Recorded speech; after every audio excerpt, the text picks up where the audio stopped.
जिथे स्वामी पाय तिथे न्यून काय, स्वये भक्त प्रारब्ध घडवी ही माय.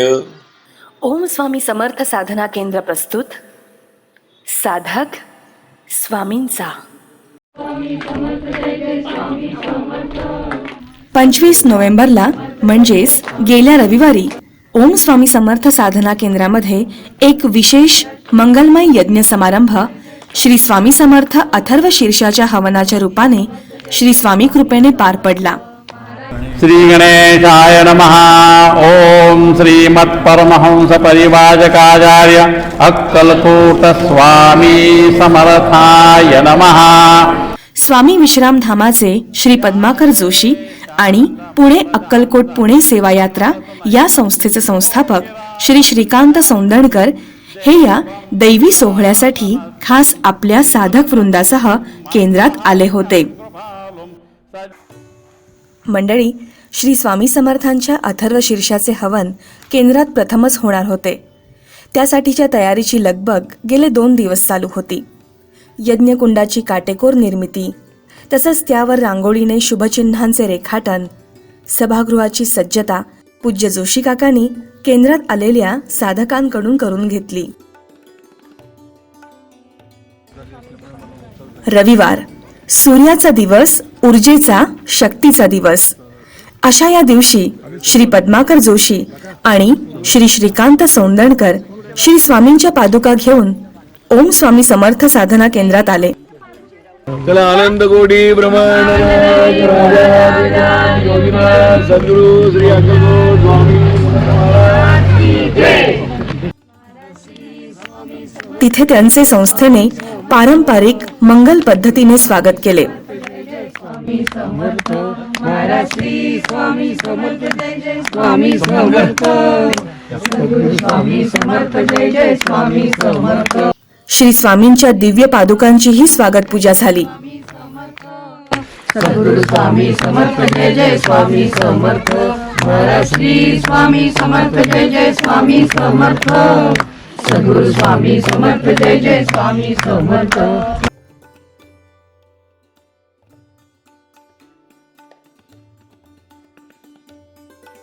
महाराज श्री स्वामी समर्थ जय जय स्वामी समर्थ. सद्गुरु स्वामी समर्थ जय जय स्वामी समर्थ.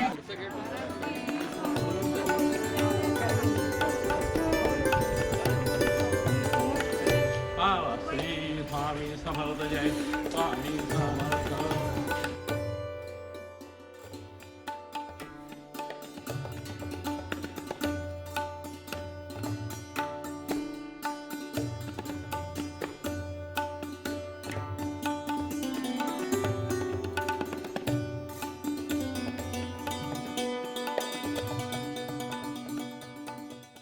या यज्ञ समारंभातील मंत्रोच्चारांमुळे केंद्राचं वातावरण आणि तिथला सुरम्य आनंदी निसर्ग हा दैवी स्पंदनांनी अगदी न्हाऊन निघाला.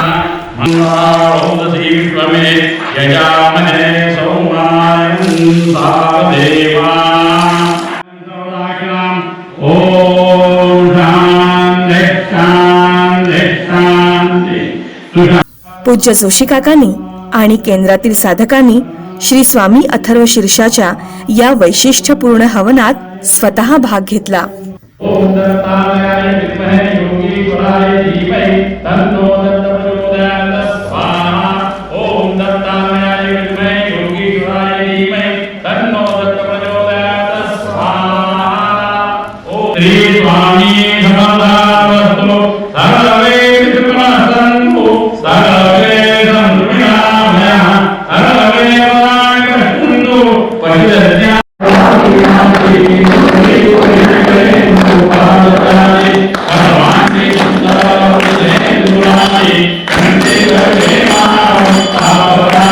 श्री स्वामी अथर्व शीर्ष हवनाच्या या अनुष्ठानाचा योगही स्वामींची कृपाच. कारण या माध्यमातून स्वामींनी आपल्याला श्री पद्माकर जोशी आणि श्री श्रीकांत सौंदणकर या त्यांच्या साधकांच्या कौतुकास्पद कार्याचा परिचय करून दिला. जाणून घेऊया श्री पद्माकर जोशी यांच्याकडून अथर्व शीर्षाचा आश्चर्यकारक इतिहास आणि स्वामी भक्तांना अक्कलकोटला श्री स्वामींचे दर्शन घेता यावे म्हणून सतत कार्यरत असलेले श्री श्रीकांत सौंदणकर यांच्याकडूनही श्री स्वामी समर्थ महाराज की जय. मी पद्माकर जोशी, विश्वस्त स्वामी विश्रांतीधाम बागेहळी या ठिकाणी आम्ही स्वामी विश्रांतीला जात असत त्या ठिकाणी मठ स्थापन केलेला आहे आणि स्वामींची साधना आम्ही संपूर्ण प्रचार प्रसाराचं काम तिथे करतो आहे. मुख्यत्वे करून स्वामी अथर्व शीर्ष जे स्वामी महाराज असताना निर्माण झालेलं आहे आणि स्वामी महाराजांचा त्याला पूर्ण आशीर्वाद आहे असं एक स्तोत्र आमचे सद्गुरू श्री दादासाहेब धोत्रे यांनी लिखित स्वरूपात आमच्याकडे दिलं होतं. त्याचंच आम्ही प्रचार प्रसाराचं काम करतो आहे. स्वामी समर्थाचं शीर्ष याचे मूळ लेखक आहे विठ्ठल जनार्दन जोशी. हे वेदांत पंडित होते, संगमनेरकर. वय जास्त झाल्यामुळे स्वामींची गाठ घ्यायची त्यांची इच्छा होती, पण त्यांना जाता येत नव्हतं. अशातच एकदा स्वामी समर्थ महाराज पारनेरला येणार होते हे त्यांच्या मुलीने त्यांना कळवलं आणि मग ते पारनेरला आलेले आहेत. गावाच्या बाहेर एका वडाच्या झाडाखाली महाराज बसले होते आणि तिथे दर्शनाला गेलेत.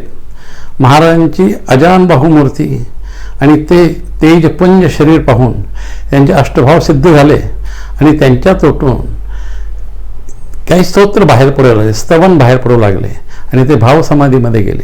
जेव्हा भावसमाधीमध्ये उतरले आणि त्यांनी जे होतं ते परत एका कागदावर लिहिलं आणि त्याच्यावर आपण महाराजांचा आशीर्वाद घेऊ अशी त्यांची एक मनाची इच्छा बाळगली आणि जे होतं तर ते त्यांनी कागदावर उतरलं. ते स्वतः वेदशास्त्र पंडित असल्यामुळे त्याची रचना हे अथर्व शीर्षाच्या पद्धतीने झाली. असं झाल्यानंतर त्यांनी महाराजांच्या पुढे तो कागद ठेवला आणि महाराजांनी आशीर्वाद द्यावा ही इच्छा व्यक्त केली. पण महाराजांनी तो कागद घेतला आणि वर आकाशात भिरकून दिला. तो कागद त्या वडाच्या झाडाच्या पानात अडकला, खाली आलाच नाही. यांना वाटलं महाराजांच्या मनामध्ये आशीर्वाद देण्याची आपली इच्छा नाही आहे म्हणून ते परत मुलीच्याकडे गेले, रात्री मुक्काम केला आणि दुसरी जाताना परत एकदा महाराजांच्या पाया पडावं, दर्शन घ्यावं, जेव्हा कृपा लाभ होईल तेवढा घ्यावा आणि आपण जावं म्हणून ते दर्शनाला गेलेत. तर महाराजांनी परत असा हात केल्यानंतर तो कागद खाली आला आणि आल्याबरोबर त्यांनी त्याला सांगितलं तुझी इच्छा आहे हे घे आणि जा. आणि ते जे आल्यानंतर त्याच्यावर कंद अक्षता लावून महाराजांनी तो कागद त्यांच्या हातात ठेवला. तो कृपाप्रसाद आहे आणि तेच अथर्वशीर्ष आहे. हे अथर्वशीर्ष झालं. याचं नंतर होतं की ह्याचं एक गणेश याग, अथर्वशीर्षाचं जसं गणेश याग होतो तसं स्वामी अथर्वशीर्षाचा स्वामी याग व्हावा ही एक भावना होती. पण त्याचं विधान करणं फार महत्त्वाचं होतं. अनेक वेदपाठशाळेतून आम्ही पंडितांना भेटलो पण हे काही शक्य झालं नाही. शेवटी इस्लामपूरचे कामेरीकर महाराजांच्या कृपेने नवरे गुरुजी, वेदांत शास्त्री नवरे गुरुजी यांनी हे आम्हाला विधान तयार करून केलं आणि 2014 साली पहिल्यांदा इस्लामपूरला ह्याचं हवन आम्ही केलं. आम्ही ठरवलं तर 1 लाख हवन व्हावं, पण त्या 1,98,000 2 लाख हवन स्वामी अथर्वशीर्ष झालं आणि ते सिद्ध झालं. त्यानंतर अनेक ठिकाणी आम्ही ह्या हवनाचे प्रयोग केले आणि ते फार सक्सेसफुल झाले. विद्यार्थ्यांसाठी आम्ही हवनाचे प्रयोग केले आणि विद्यार्जना करताना बुद्धी कशी तल्लख होते आणि संपूर्ण त्या शाळेतले विद्यार्थी त्या महाराष्ट्रामध्ये काही पहिले आलेले अशी त्या इस्लामपूरची हकीकत आहे. त्यानंतर बऱ्याच लोकांचे जे काही प्रापंचिक संकटे होते ते त्यांनी घरी जाऊन आम्ही अथर्वशीर्ष त्यांना सांगितलं, त्यांनी ते केलं. त्याच्या बऱ्याच प्रापंचिक अडचणीही निर्माण दूर झाल्या. अशा प्रकारे ह्या समर्थ अथर्वशीर्षाच्या उपयोगाने सांसारिक आणि पारमार्थिक दोन्हीही अडचणी दूर होतात. हा आमचा इतिहास आहे. या ठिकाणी श्री स्वामी समर्थ साधना केंद्र श्रीवर्धन आज आम्ही इथं आलो आहोत. खरं म्हणजे कौतुकाची गोष्ट आहे. या ठिकाणी साधना स्वामींचं एवढं मोठी साधना चालत असेल याची कल्पनाही आम्हाला नव्हती. या ठिकाणी आल्याबरोबर एक अशी स्फूर्ती येऊन गेली की कल्पनेच्या बाहेर. म्हणजे तुम्हाला सांगायचं म्हणजे एक कुंडलिनी शक्ती आमची जागृत झाली आणि मुलाधारापासून ते शिरोधारापर्यंत संपूर्ण एक अशी वीज चमकते अशा प्रकारची ती आम्हाला अनुभूती झाली. आणि त्या अनुभूतीमध्ये आमची समाधी अवस्था लागली गेली आणि ह्या समाधी अवस्थेमध्ये आम्ही महाराजांचं दर्शन घेतलं आणि या ठिकाणी स्वामींचा अथर्वशीर्षाचं हवन आपण करायचं असा आम्ही निर्धार केला. ह्या निर्धार केल्यानंतर काकांनी सर्व साधन सामग्री आणि सगळं आम्हाला उपयोग करून दिला आणि आम्ही सगळे लोक ह्या साधनेला बसलो होतो. या ठिकाणी आल्यानंतर काकांची ओळख झाली. मी खरं पहिल्यांदाच या आश्रमात येतो आहे. व काकांचं हे संपूर्ण कार्य पाहिल्यानंतर नक्षत्रवन आणि त्यांनी केलेली वृक्षांची सेवा आणि जेव्हा जेव्हा वृक्ष आपणाशी बोलतात हे पुराणात जेव्हा आपण वाचतो तर प्रत्यक्ष अनुभव इथं आलेले आहेत. आणि काकांनी आम्हाला हमखास सांगितलं की तुम्ही एखाद्या वृक्षाला मिठी मारा, वृक्ष तुमच्याशी कसा बोलतो हे तुम्हाला समजेल. आणि तशा प्रकारचा अनुभव आम्हाला इथे मिळाल्यामुळे आम्हाला खूप खूप बरं वाटलं. आमचे वेदशास्त्री नाना काळे यांनीही नक्षत्रवनाचा खूप चांगला संदेश दिला होता आणि तो इथे मला प्रत्यक्ष पाहायला मिळाल्यामुळे मला खूप आनंद झाला. आणि अशा प्रकारचं साधना केंद्र महाराष्ट्रात असल्यामुळे आम्हाला त्याचा अत्यंत आनंद आहे. स्वामींच्या कृपेने ही साधना, हीच वनसेवा, हीच वृक्षसेवा संपूर्ण त्याच्या हितासाठी चालावी अशी स्वामींची प्रार्थना. श्री स्वामी समर्थ. जय जय स्वामी समर्थ. मी श्रीकांत सौंदणकर, पुणे अक्कलकोट पुणे सेवा यात्रा दिनांक 2002 साली आम्ही ही संस्था चालू केली. ही वास्तव्यता ही स्वामींची संस्था आहे.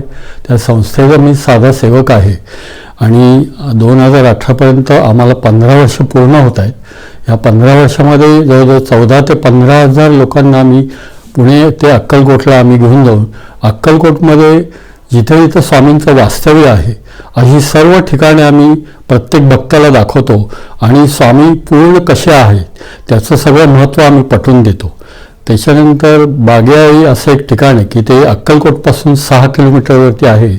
तिथं स्वामींचं 108 नामावलीचा अभिषेक आणि संपूर्ण पूजा वगैरे आरती असं सगळं आम्ही भक्तांकडनं सत्संग करून घेतो आणि त्यामुळे बऱ्याच भक्तांना त्याची अनुभूती खूप चांगली आलेली आहे.